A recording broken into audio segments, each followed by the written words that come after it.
शत्रुओं का महाविनाश 2 मिनट में शुरू हो जाएगा। जैसा कि आपको यह बात भली भांति पता होगा, भक्तों की पाप बुद्धि वाले दुष्ट शत्रुओं का विनाश होना एक दिन तय है। लेकिन शत्रुओं की कुछ ऐसी प्रजाति इस पृथ्वी पर नित्य भ्रमण करता रहता है, जिसका कुकर्म देखकर सूर्य देव के साथ साथ सभी देवी देवता उस दुष्ट पाप बुद्धि वाले व्यक्ति से उतना ही दुखी रहते हैं जितना दुखी दुष्ट शत्रु से हम और आप रहते हैं। लेकिन जिस दिन अगर कोई भक्त इन पाप बुद्धि वाले शत्रुओं की पोटली इस मंत्र के माध्यम से सूर्य देव के समक्ष खोल देते हैं, तो 2 मिनट में ऐसे दुष्ट पापी शत्रुओं का महाविनाश शुरू हो जाता है। भक्तों, बेईमानी करके आपके बहुमूल्य चीजों पर अपना अधिकार जमा लिया है या जमाना चाहता है, आपके प्राण लेने की इच्छा रखता है और आप उन दुष्ट पापी शत्रुओं से मुक्ति पाने के लिए अनेकों उपाय कर चुके हैं, फिर भी सफलता नहीं मिल रहा है, तो आज से आपकी सभी चिंताएं दूर होने वाली है भक्तों। क्योंकि आज मैं सूर्य देव का 9 ऐसे मंत्रों का उच्चारण पाठ करने जा रहा हूं, जिस मंत्र का जाप करके या उच्चारण पाठ को श्रवण करके आप सभी प्रकार के शत्रुओं से शीघ्र मुक्ति पा सकते हैं। नियम अनुसार सही कर्म करते रहें और जब भी मौका मिले सूर्य देव का ध्यान करते हुए जीवन भर सभी प्रकार के शत्रु बाधा से मुक्त रखने और सभी मनोकामनाओं को पूर्ण करने की विनती। सूर्य देव से करते हुए संख्या के अनुसार मंत्र उच्चारण पाठ को पूरा 108 बार जरूर सुने। मंत्र खत्म होते ही सूर्य देव आपके सभी दुष्ट पापी शत्रुओं का विनाश करके आपकी सभी मनोकामनाएं पूर्ण करना प्रारंभ कर देंगे। भक्तों, ओम सूर्याय नमः, ओम रवये नमः, ओम घृणी सूर्याय नमः, ओम आदित्याय नमः, ओम हिरण्यगर्भाय नमः, ओम सावित्रे नमः, ओम भास्कराय नमः, ओम मित्राय नमः, शत्रुनाशाय ओम ह्रीं सूर्याय नमः, ओम सूर्याय नमः,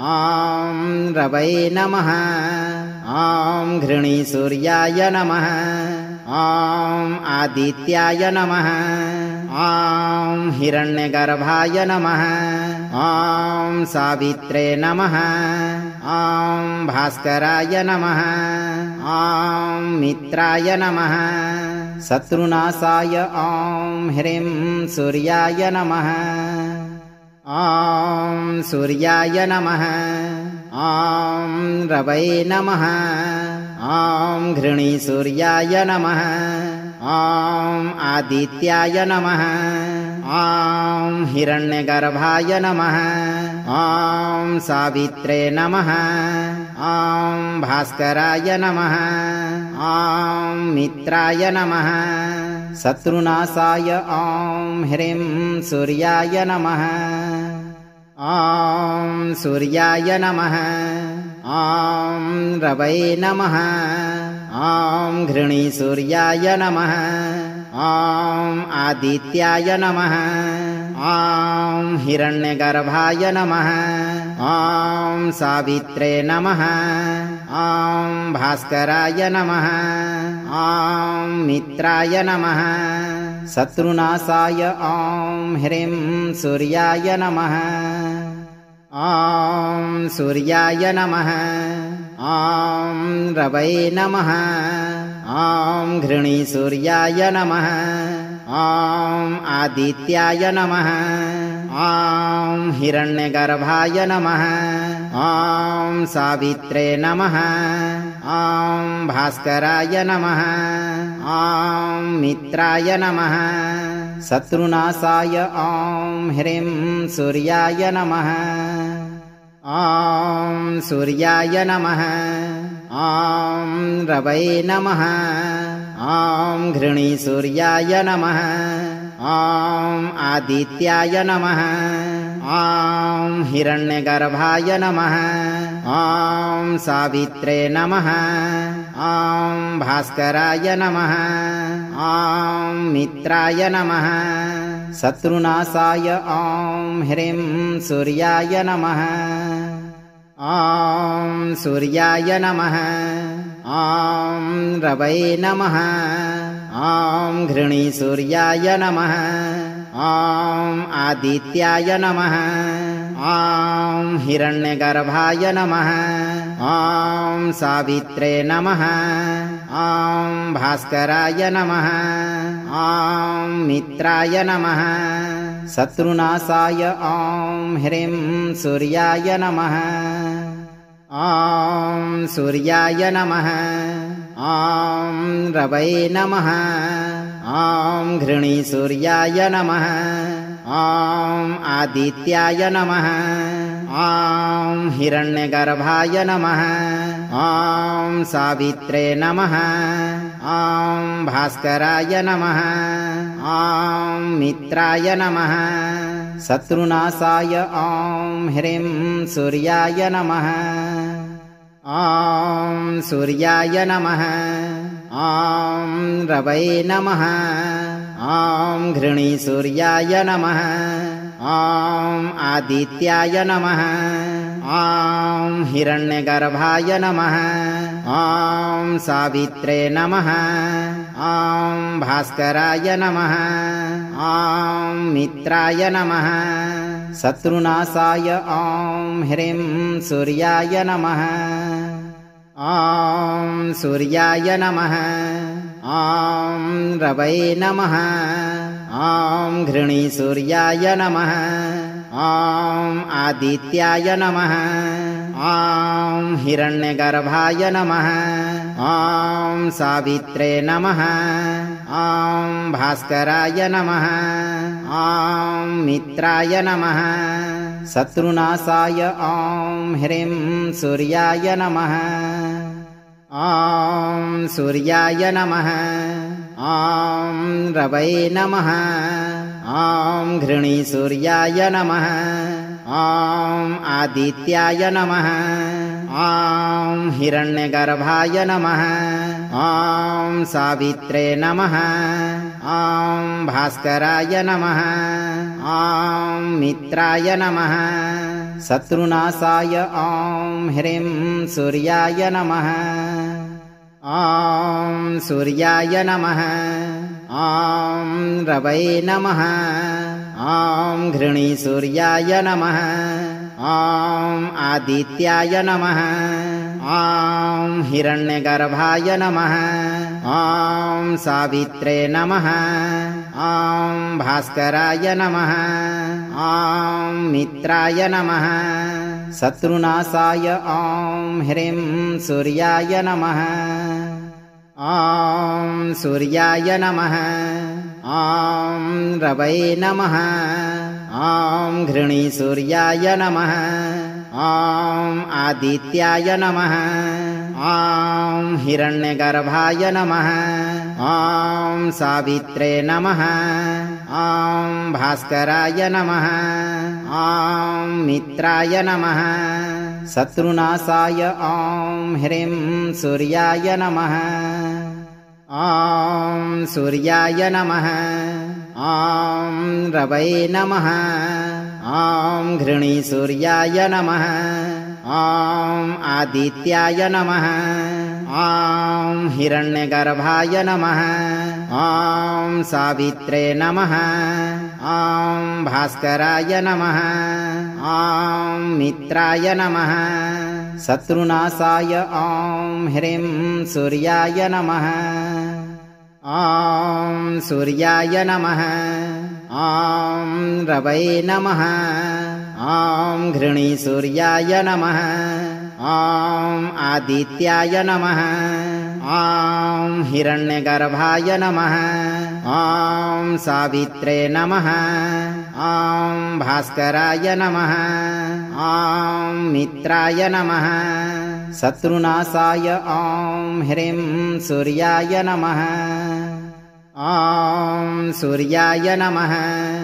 ॐ रवये नमः ॐ घृणीसूर्याय नमः ॐ आदित्याय नमः ॐ हिरण्यगर्भाय नमः ॐ सावित्रे नमः ॐ भास्कराय नमः ॐ मित्राय नमः शत्रुनाशाय ॐ ह्रीं सूर्याय नमः ॐ सूर्याय नमः ॐ रवै नमः ॐ घृणीसूर्याय नमः ॐ आदित्याय नमः ॐ हिरण्यगर्भाय नमः ॐ सावित्रे नमः ॐ भास्कराय नमः ॐ मित्राय नमः शत्रुनाशाय ॐ ह्रीं सूर्याय नमः ॐ सूर्याय नमः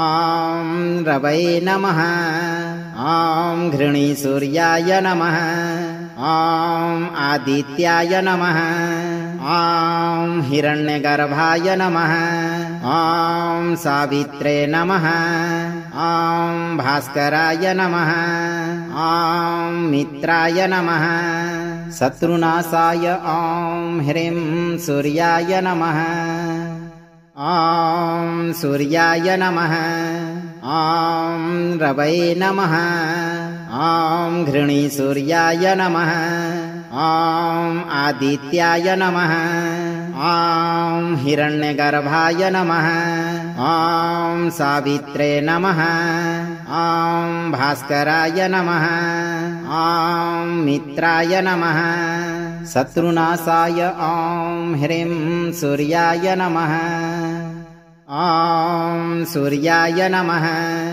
ॐ रवै नमः ॐ घृणीसूर्याय नमः ॐ आदित्याय नमः ॐ हिरण्यगर्भाय नमः ॐ सावित्रे नमः ॐ भास्कराय नमः ॐ मित्राय नमः शत्रुनाशाय ॐ ह्रीं सूर्याय नमः ॐ सूर्याय नमः ॐ रवै नमः ॐ घृणीसूर्याय नमः ॐ आदित्याय नमः ॐ हिरण्यगर्भाय नमः ॐ सावित्रे नमः ॐ भास्कराय नमः ॐ मित्राय नमः शत्रुनाशाय ॐ ह्रीं सूर्याय नमः ॐ सूर्याय नमः ॐ रवै नमः ॐ घृणीसूर्याय नमः ॐ आदित्याय नमः ॐ हिरण्यगर्भाय नमः ॐ सावित्रे नमः ॐ भास्कराय नमः ॐ मित्राय नमः शत्रुनाशाय ॐ ह्रीं सूर्याय नमः ॐ सूर्याय नमः ॐ रवै नमः ॐ घृणीसूर्याय नमः ॐ आदित्याय नमः ॐ हिरण्यगर्भाय नमः ॐ सावित्रे नमः ॐ भास्कराय नमः ॐ मित्राय नमः शत्रुनाशाय ॐ ह्रीं सूर्याय नमः ॐ सूर्याय नमः ॐ रवै नमः ॐ घृणीसूर्याय नमः ॐ आदित्याय नमः ॐ हिरण्यगर्भाय नमः ॐ सावित्रे नमः ॐ भास्कराय नमः ॐ मित्राय नमः शत्रुनाशाय ॐ ह्रीं सूर्याय नमः ॐ सूर्याय नमः ॐ रवै नमः ॐ घृणीसूर्याय नमः ॐ आदित्याय नमः ॐ हिरण्यगर्भाय नमः ॐ सावित्रे नमः ॐ भास्कराय नमः ॐ मित्राय नमः शत्रुनाशाय ॐ ह्रीं सूर्याय नमः ॐ सूर्याय नमः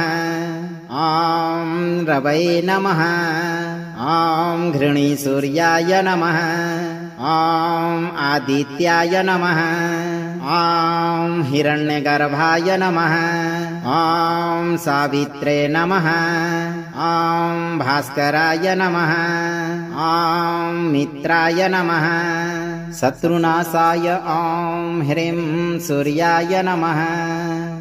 ॐ सूर्याय नमः। ॐ रवै नमः।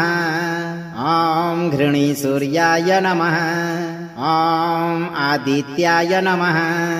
ॐ हिरण्यगर्भाय नमः। ॐ सावित्रे नमः। ॐ भास्कराय नमः। ॐ मित्राय नमः। शत्रुनाशाय ॐ ह्रीं सूर्याय नमः। ॐ सूर्याय नमः। ॐ रवै नमः। ॐ घृणीसूर्याय नमः। ॐ आदित्याय नमः। ॐ हिरण्यगर्भाय नमः। ॐ सावित्रे नमः। ॐ भास्कराय नमः। ॐ मित्राय नमः। शत्रुनाशाय ॐ ह्रीं सूर्याय नमः। ॐ सूर्याय नमः। ॐ रवै नमः। ॐ घृणीसूर्याय नमः। ॐ आदित्याय नमः। ॐ हिरण्यगर्भाय नमः। ॐ सावित्रे नमः। ॐ भास्कराय नमः। ॐ मित्राय नमः। शत्रुनाशाय ॐ ह्रीं सूर्याय नमः। ॐ सूर्याय नमः। ॐ रवै नमः। ॐ घृणीसूर्याय नमः। ॐ आदित्याय नमः। ॐ हिरण्यगर्भाय नमः। ॐ सावित्रे नमः। ॐ भास्कराय नमः। ॐ मित्राय नमः। शत्रुनाशाय ॐ ह्रीं सूर्याय नमः। ॐ सूर्याय नमः। ॐ रवै नमः। ॐ घृणीसूर्याय नमः। ॐ आदित्याय नमः। ॐ हिरण्यगर्भाय नमः। ॐ सावित्रे नमः। ॐ भास्कराय नमः। ॐ मित्राय नमः। शत्रुनाशाय ॐ ह्रीं सूर्याय नमः। ॐ सूर्याय नमः। ॐ रवै नमः। ॐ घृणीसूर्याय नमः। ॐ आदित्याय नमः। ॐ हिरण्यगर्भाय नमः। ॐ सावित्रे नमः। ॐ भास्कराय नमः। ॐ मित्राय नमः। शत्रुनाशाय ॐ ह्रीं सूर्याय नमः। ॐ सूर्याय नमः। ॐ रवै नमः। ॐ घृणीसूर्याय नमः। ॐ आदित्याय नमः। ॐ हिरण्यगर्भाय नमः। ॐ सावित्रे नमः। ॐ भास्कराय नमः। ॐ मित्राय नमः। शत्रुनाशाय ॐ ह्रीं सूर्याय नमः। ॐ सूर्याय नमः। ॐ रवै नमः। ॐ घृणीसूर्याय नमः। ॐ आदित्याय नमः। ॐ हिरण्यगर्भाय नमः। ॐ सावित्रे नमः। ॐ भास्कराय नमः। ॐ मित्राय नमः। शत्रुनाशाय ॐ ह्रीं सूर्याय नमः। ॐ सूर्याय नमः। ॐ रवै नमः। ॐ घृणीसूर्याय नमः। ॐ आदित्याय नमः। ॐ हिरण्यगर्भाय नमः। ॐ सावित्रे नमः। ॐ भास्कराय नमः। ॐ मित्राय नमः। शत्रुनाशाय ॐ ह्रीं सूर्याय नमः। ॐ सूर्याय नमः। ॐ रवै नमः। ॐ घृणीसूर्याय नमः। ॐ आदित्याय नमः। ॐ हिरण्यगर्भाय नमः। ॐ सावित्रे नमः ॐ भास्कराय नमः ॐ मित्राय नमः शत्रुनाशाय ॐ ह्रीं सूर्याय नमः ॐ सूर्याय नमः ॐ रवये नमः ॐ घृणीसूर्याय नमः ॐ आदित्याय नमः ॐ हिरण्यगर्भाय नमः ॐ सावित्रे नमः ॐ भास्कराय नमः ॐ मित्राय नमः शत्रुनाशाय ॐ ह्रीं सूर्याय नमः ॐ सूर्याय नमः ॐ रवये नमः ॐ घृणीसूर्याय नमः ॐ आदित्याय नमः ॐ हिरण्यगर्भाय नमः ॐ सावित्रे नमः ॐ भास्कराय नमः ॐ मित्राय नमः शत्रुनाशाय ॐ ह्रीं सूर्याय नमः ॐ सूर्याय नमः ॐ रवये नमः ॐ घृणीसूर्याय नमः ॐ आदित्याय नमः ॐ हिरण्यगर्भाय नमः ॐ सावित्रे नमः ॐ भास्कराय नमः ॐ मित्राय नमः शत्रुनाशाय ॐ ह्रीं सूर्याय नमः ॐ सूर्याय नमः ॐ रवये नमः ॐ घृणीसूर्याय नमः ॐ आदित्याय नमः ॐ हिरण्यगर्भाय नमः ॐ सावित्रे नमः ॐ भास्कराय नमः ॐ मित्राय नमः शत्रुनाशाय ॐ ह्रीं सूर्याय नमः ॐ सूर्याय नमः ॐ रवये नमः ॐ घृणीसूर्याय नमः ॐ आदित्याय नमः ॐ हिरण्यगर्भाय नमः ॐ सावित्रे नमः ॐ भास्कराय नमः ॐ मित्राय नमः शत्रुनाशाय ॐ ह्रीं सूर्याय नमः ॐ सूर्याय नमः ॐ रवये नमः ॐ घृणीसूर्याय नमः ॐ आदित्याय नमः ॐ हिरण्यगर्भाय नमः ॐ सावित्रे नमः ॐ भास्कराय नमः ॐ मित्राय नमः शत्रुनाशाय ॐ ह्रीं सूर्याय नमः ॐ सूर्याय नमः ॐ रवये नमः ॐ घृणीसूर्याय नमः ॐ आदित्याय नमः ॐ हिरण्यगर्भाय नमः ॐ सावित्रे नमः ॐ भास्कराय नमः ॐ मित्राय नमः शत्रुनाशाय ॐ ह्रीं सूर्याय नमः ॐ सूर्याय नमः ॐ रवये नमः ॐ घृणीसूर्याय नमः ॐ आदित्याय नमः ॐ हिरण्यगर्भाय नमः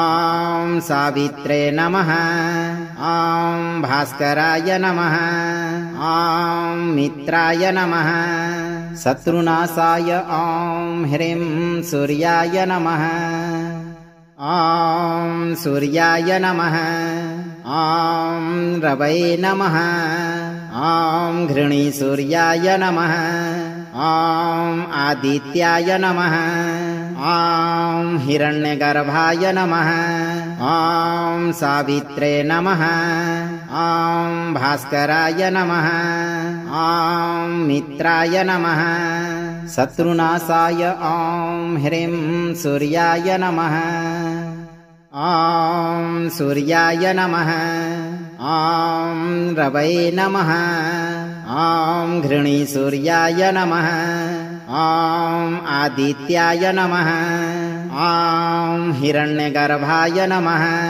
ॐ सावित्रे नमः ॐ भास्कराय नमः ॐ मित्राय नमः शत्रुनाशाय ॐ ह्रीं सूर्याय नमः ॐ सूर्याय नमः ॐ रवये नमः ॐ घृणीसूर्याय नमः ॐ आदित्याय नमः ॐ हिरण्यगर्भाय नमः ॐ सावित्रे नमः ॐ भास्कराय नमः ॐ मित्राय नमः शत्रुनाशाय ॐ ह्रीं सूर्याय नमः ॐ सूर्याय नमः ॐ रवये नमः ॐ घृणीसूर्याय नमः ॐ आदित्याय नमः ॐ हिरण्यगर्भाय नमः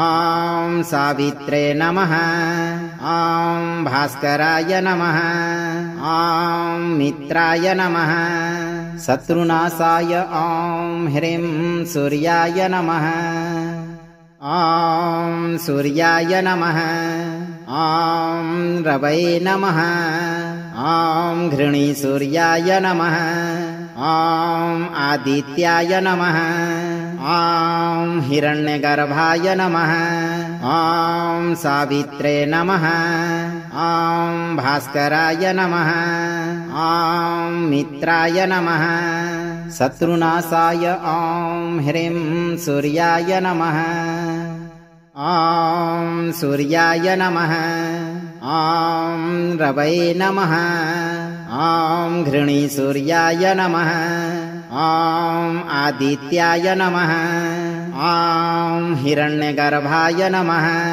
ॐ सावित्रे नमः ॐ भास्कराय नमः ॐ मित्राय नमः शत्रुनाशाय ॐ ह्रीं सूर्याय नमः ॐ सूर्याय नमः ॐ रवये नमः ॐ घृणीसूर्याय नमः ॐ आदित्याय नमः ॐ हिरण्यगर्भाय नमः ॐ सावित्रे नमः ॐ भास्कराय नमः ॐ मित्राय नमः शत्रुनाशाय ॐ ह्रीं सूर्याय नमः ॐ सूर्याय नमः ॐ रवये नमः ॐ घृणीसूर्याय नमः ॐ आदित्याय नमः ॐ हिरण्यगर्भाय नमः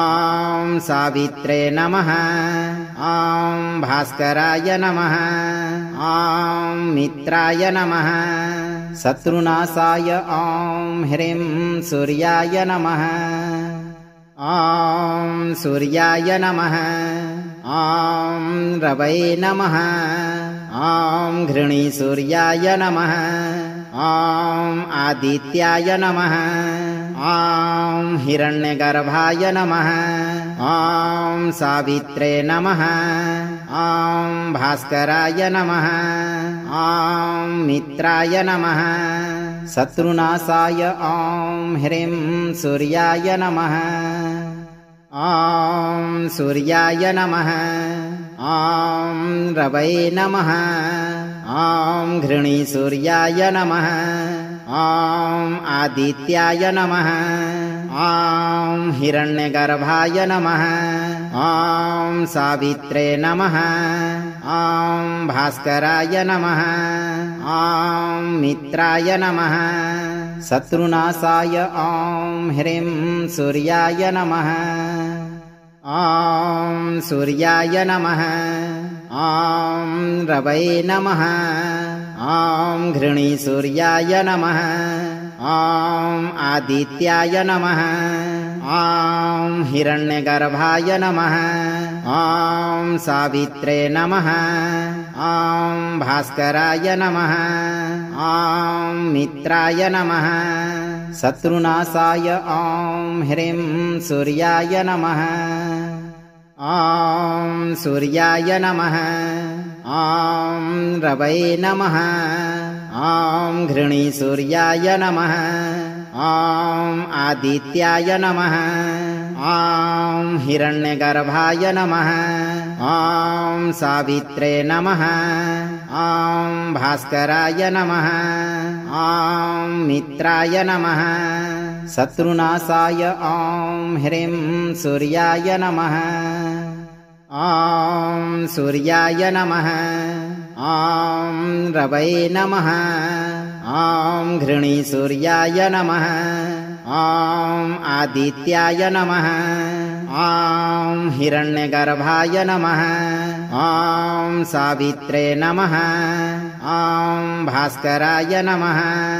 ॐ मित्राय नमः। शत्रुनाशाय ॐ ह्रीं सूर्याय नमः। ॐ सूर्याय नमः। ॐ रवये नमः। ॐ घृणी सूर्याय नमः। ॐ आदित्याय नमः। ॐ हिरण्यगर्भाय नमः। ॐ सावित्रे नमः। ॐ भास्कराय नमः। ॐ मित्राय नमः। शत्रुनाशाय ॐ ह्रीं सूर्याय नमः। ॐ सूर्याय नमः।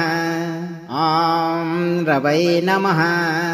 ॐ घृणी सूर्याय नमः। ॐ आदित्याय नमः। ॐ हिरण्यगर्भाय नमः। ॐ सावित्रे नमः। ॐ भास्कराय नमः। ॐ मित्राय नमः। शत्रुनाशाय ॐ ह्रीं सूर्याय नमः। ॐ सूर्याय नमः। ॐ रवये नमः। ॐ घृणी सूर्याय नमः। ॐ आदित्याय नमः। ॐ हिरण्यगर्भाय नमः। ॐ सावित्रे नमः। ॐ भास्कराय नमः। ॐ मित्राय नमः। शत्रुनाशाय ॐ ह्रीं सूर्याय नमः। ॐ सूर्याय नमः। ॐ रवये नमः। ॐ घृणी सूर्याय नमः। ॐ आदित्याय नमः। ॐ हिरण्यगर्भाय नमः। ॐ सावित्रे नमः। ॐ भास्कराय नमः। ॐ मित्राय नमः। शत्रुनाशाय ॐ ह्रीं सूर्याय नमः। ॐ सूर्याय नमः। ॐ रवये नमः। ॐ घृणी सूर्याय नमः। ॐ आदित्याय नमः। ॐ हिरण्यगर्भाय नमः। ॐ सावित्रे नमः। ॐ भास्कराय नमः। ॐ मित्राय नमः। शत्रुनाशाय ॐ ह्रीं सूर्याय नमः। ॐ सूर्याय नमः। ॐ रवये नमः। ॐ घृणी सूर्याय नमः। ॐ आदित्याय नमः। ॐ हिरण्यगर्भाय नमः। ॐ सावित्रे नमः। ॐ भास्कराय नमः। ॐ मित्राय नमः। शत्रुनाशाय ॐ ह्रीं सूर्याय नमः। ॐ सूर्याय नमः। ॐ रवये नमः। ॐ घृणी सूर्याय नमः। ॐ आदित्याय नमः। ॐ हिरण्यगर्भाय नमः। ॐ सावित्रे नमः। ॐ भास्कराय नमः। ॐ मित्राय नमः। शत्रुनाशाय ॐ ह्रीं सूर्याय नमः। ॐ सूर्याय नमः। ॐ रवये नमः। ॐ घृणी सूर्याय नमः। ॐ आदित्याय नमः। ॐ हिरण्यगर्भाय नमः। ॐ सावित्रे नमः ॐ भास्कराय नमः ॐ मित्राय नमः शत्रुनाशाय ॐ ह्रीं सूर्याय नमः ॐ सूर्याय नमः ॐ रवये नमः ॐ घृणीसूर्याय नमः ॐ आदित्याय नमः ॐ हिरण्यगर्भाय नमः ॐ सावित्रे नमः ॐ भास्कराय नमः ॐ मित्राय नमः शत्रुनाशाय ॐ ह्रीं सूर्याय नमः ॐ सूर्याय नमः ॐ रवये नमः ॐ घृणीसूर्याय नमः ॐ आदित्याय नमः ॐ हिरण्यगर्भाय नमः ॐ सावित्रे नमः ॐ भास्कराय नमः ॐ मित्राय नमः शत्रुनाशाय ॐ ह्रीं सूर्याय नमः ॐ सूर्याय नमः ॐ रवये नमः ॐ घृणीसूर्याय नमः ॐ आदित्याय नमः ॐ हिरण्यगर्भाय नमः ॐ सावित्रे नमः ॐ भास्कराय नमः ॐ मित्राय नमः शत्रुनाशाय ॐ ह्रीं सूर्याय नमः ॐ सूर्याय नमः ॐ रवये नमः ॐ घृणीसूर्याय नमः ॐ आदित्याय नमः ॐ हिरण्यगर्भाय नमः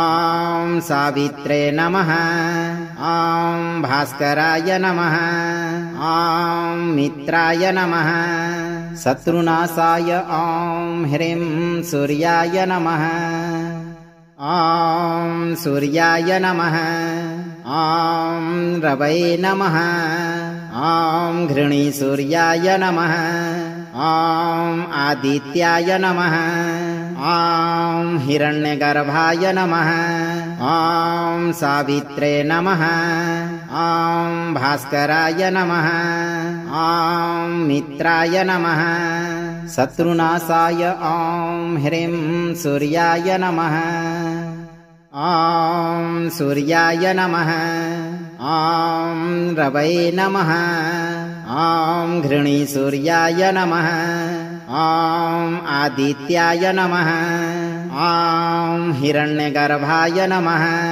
ॐ सावित्रे नमः ॐ भास्कराय नमः ॐ मित्राय नमः शत्रुनाशाय ॐ ह्रीं सूर्याय नमः ॐ सूर्याय नमः ॐ रवये नमः ॐ घृणीसूर्याय नमः ॐ आदित्याय नमः ॐ हिरण्यगर्भाय नमः ॐ सावित्रे नमः ॐ भास्कराय नमः ॐ मित्राय नमः शत्रुनाशाय ॐ ह्रीं सूर्याय नमः ॐ सूर्याय नमः ॐ रवये नमः ॐ घृणीसूर्याय नमः ॐ आदित्याय नमः ॐ हिरण्यगर्भाय नमः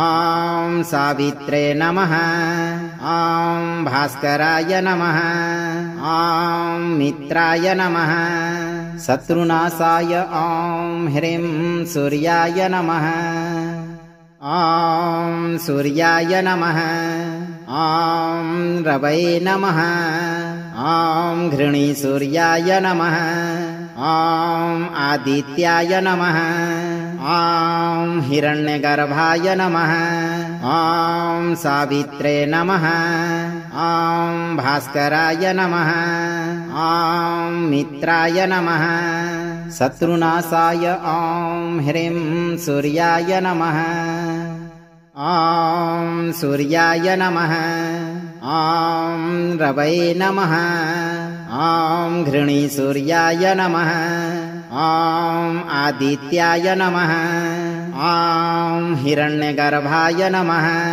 ॐ सावित्रे नमः ॐ भास्कराय नमः ॐ मित्राय नमः शत्रुनाशाय ॐ ह्रीं सूर्याय नमः ॐ सूर्याय नमः ॐ रवये नमः ॐ घृणीसूर्याय नमः ॐ आदित्याय नमः ॐ हिरण्यगर्भाय नमः ॐ सावित्रे नमः ॐ भास्कराय नमः ॐ मित्राय नमः शत्रुनाशाय ॐ ह्रीं सूर्याय नमः ॐ सूर्याय नमः ॐ रवये नमः ॐ घृणीसूर्याय नमः ॐ आदित्याय नमः ॐ हिरण्यगर्भाय नमः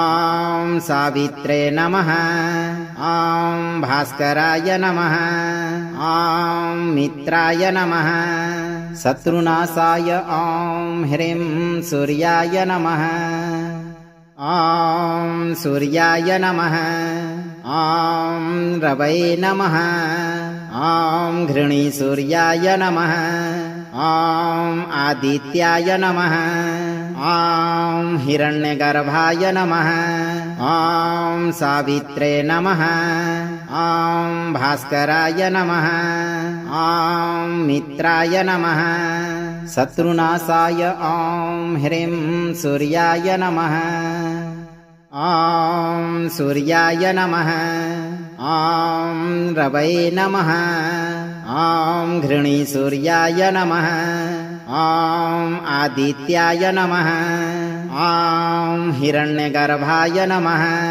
ॐ सावित्रे नमः ॐ भास्कराय नमः ॐ मित्राय नमः शत्रुनाशाय ॐ ह्रीं सूर्याय नमः ॐ सूर्याय नमः ॐ रवये नमः ॐ घृणीसूर्याय नमः ॐ आदित्याय नमः ॐ हिरण्यगर्भाय नमः ॐ सावित्रे नमः ॐ भास्कराय नमः ॐ मित्राय नमः शत्रुनाशाय ॐ ह्रीं सूर्याय नमः ॐ सूर्याय नमः ॐ रवये नमः ॐ घृणीसूर्याय नमः ॐ आदित्याय नमः ॐ हिरण्यगर्भाय नमः ॐ सावित्रे नमः ॐ भास्कराय नमः ॐ मित्राय नमः शत्रुनाशाय ॐ ह्रीं सूर्याय नमः ॐ सूर्याय नमः ॐ रवये नमः ॐ घृणीसूर्याय नमः ॐ आदित्याय नमः ॐ हिरण्यगर्भाय नमः ॐ सावित्रे नमः ॐ भास्कराय नमः ॐ मित्राय नमः शत्रुनाशाय ॐ ह्रीं सूर्याय नमः ॐ सूर्याय नमः ॐ रवये नमः ॐ घृणीसूर्याय नमः ॐ आदित्याय नमः ॐ हिरण्यगर्भाय नमः ॐ सावित्रे नमः ॐ भास्कराय नमः ॐ मित्राय नमः शत्रुनाशाय ॐ ह्रीं सूर्याय नमः ॐ सूर्याय नमः ॐ रवये नमः ॐ घृणीसूर्याय नमः ॐ आदित्याय नमः ॐ हिरण्यगर्भाय नमः ॐ सावित्रे नमः ॐ भास्कराय नमः ॐ मित्राय नमः शत्रुनाशाय ॐ ह्रीं सूर्याय नमः ॐ सूर्याय नमः ॐ रवये नमः ॐ घृणीसूर्याय नमः ॐ आदित्याय नमः ॐ हिरण्यगर्भाय नमः ॐ सावित्रे नमः ॐ भास्कराय नमः ॐ मित्राय नमः शत्रुनाशाय ॐ ह्रीं सूर्याय नमः ॐ सूर्याय नमः ॐ रवये नमः ॐ घृणीसूर्याय नमः ॐ आदित्याय नमः ॐ हिरण्यगर्भाय नमः ॐ सावित्रे नमः ॐ भास्कराय नमः ॐ मित्राय नमः शत्रुनाशाय ॐ ह्रीं सूर्याय नमः ॐ सूर्याय नमः ॐ रवये नमः ॐ घृणीसूर्याय नमः ॐ आदित्याय नमः ॐ हिरण्यगर्भाय नमः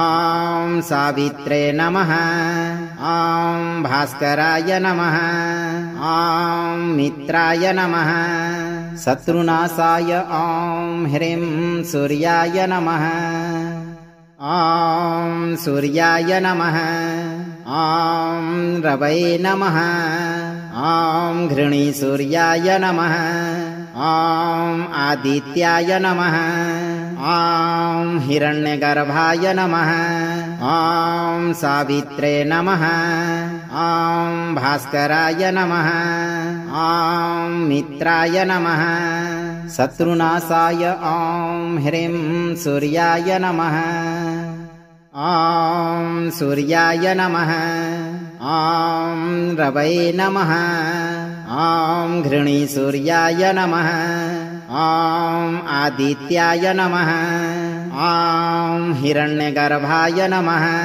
ॐ सावित्रे नमः ॐ भास्कराय नमः ॐ मित्राय नमः शत्रुनाशाय ॐ ह्रीं सूर्याय नमः ॐ सूर्याय नमः ॐ रवये नमः ॐ घृणीसूर्याय नमः ॐ आदित्याय नमः ॐ हिरण्यगर्भाय नमः ॐ सावित्रे नमः ॐ भास्कराय नमः ॐ मित्राय नमः शत्रुनाशाय ॐ ह्रीं सूर्याय नमः ॐ सूर्याय नमः ॐ रवये नमः ॐ घृणीसूर्याय नमः ॐ आदित्याय नमः ॐ हिरण्यगर्भाय नमः ॐ सावित्रे नमः ॐ भास्कराय नमः ॐ मित्राय नमः शत्रुनाशाय ॐ ह्रीं सूर्याय नमः ॐ सूर्याय नमः ॐ रवये नमः ॐ घृणीसूर्याय नमः ॐ आदित्याय नमः ॐ हिरण्यगर्भाय नमः ॐ सावित्रे नमः ॐ भास्कराय नमः ॐ मित्राय नमः शत्रुनाशाय ॐ ह्रीं सूर्याय नमः ॐ सूर्याय नमः ॐ रवये नमः ॐ घृणीसूर्याय नमः ॐ आदित्याय नमः ॐ हिरण्यगर्भाय नमः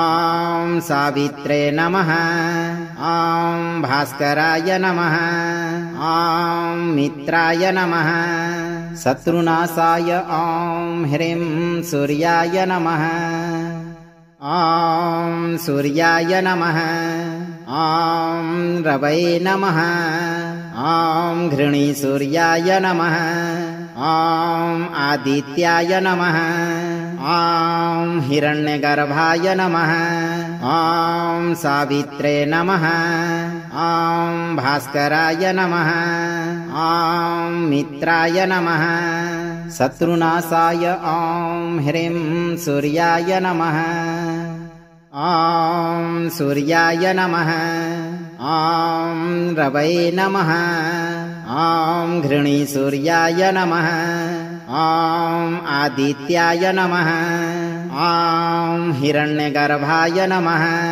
ॐ सावित्रे नमः ॐ भास्कराय नमः ॐ मित्राय नमः शत्रुनाशाय ॐ ह्रीं सूर्याय नमः ॐ सूर्याय नमः ॐ रवये नमः ॐ घृणीसूर्याय नमः ॐ आदित्याय नमः ॐ हिरण्यगर्भाय नमः ॐ सावित्रे नमः ॐ भास्कराय नमः ॐ मित्राय नमः शत्रुनाशाय ॐ ह्रीं सूर्याय नमः ॐ सूर्याय नमः ॐ रवये नमः ॐ घृणीसूर्याय नमः ॐ आदित्याय नमः ॐ हिरण्यगर्भाय नमः ॐ सावित्रे नमः ॐ भास्कराय नमः ॐ मित्राय नमः शत्रुनाशाय ॐ ह्रीं सूर्याय नमः ॐ सूर्याय नमः ॐ रवये नमः ॐ घृणीसूर्याय नमः ॐ आदित्याय नमः ॐ हिरण्यगर्भाय नमः ॐ सावित्रे नमः ॐ भास्कराय नमः ॐ मित्राय नमः शत्रुनाशाय ॐ ह्रीं सूर्याय नमः ॐ सूर्याय नमः ॐ रवये नमः ॐ घृणीसूर्याय नमः ॐ आदित्याय नमः ॐ हिरण्यगर्भाय नमः